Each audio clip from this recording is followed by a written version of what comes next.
today. Thank you for joining us. It is that time of year, graduating high school. It's a huge milestone, but are you set up for financial success heading into your post-secondary life? Well, we've invited financial guru Lesley-Anne Scorgie to help us outline what is important to focus on so you end up with an A+ in your personal finances. Good morning to you. Good morning. Okay, this is really tricky, and you know, it's important that we know these things because we don't actually learn our personal finances in school. That's right, and it starts with budgeting basics. I am always shocked that we teach our students how to blow up volcanoes with vinegar and baking soda, but we don't tell them how to do a budget spreadsheet. Totally. So this is a simple exercise that a parent can help a student with, or a teacher even.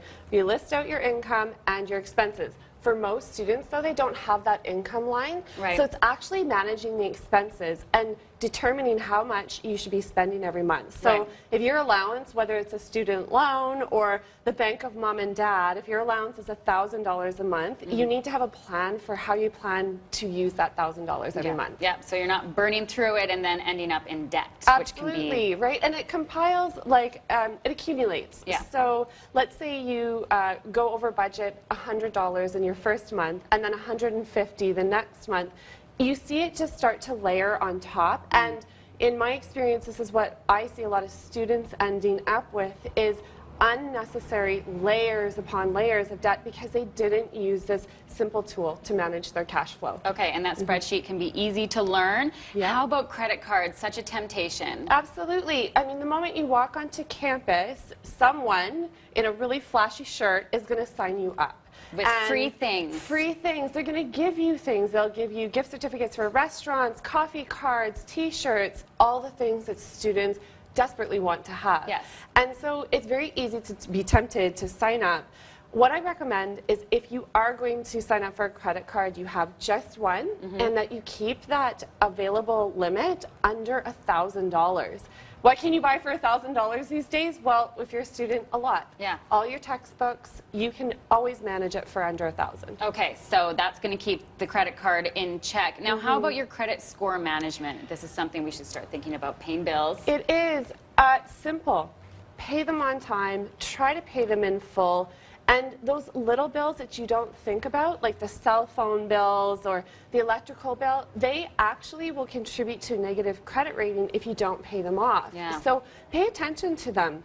If you need to do a little bit of credit repair, you can't simply fix it. You can't flip a switch. You have to take time. You have to make those payments on time.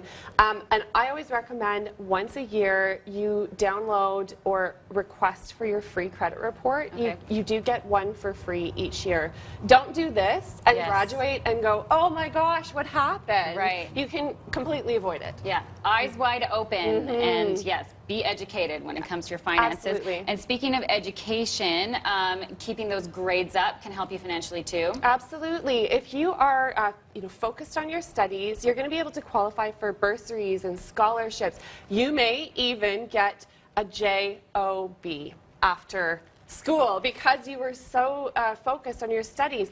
But the other cool thing that you can do is while you're studying, why not get a job that could even be slightly related to the field that you're studying in? It's going to help you buoy your cash flow. It's going to give you some extra skills. And if you can strike that balance between your studies and your work, you know what? I think it makes a more well-rounded student and then postgraduate. Totally, you can get a jump start on your career. Absolutely. Okay, great tips as always. Where can people find you? www.mevest.ca or at Lesley-Scorgie on Twitter. Okay, fantastic. Thank We'll you. put the links up on our website, breakfasttelevision.ca.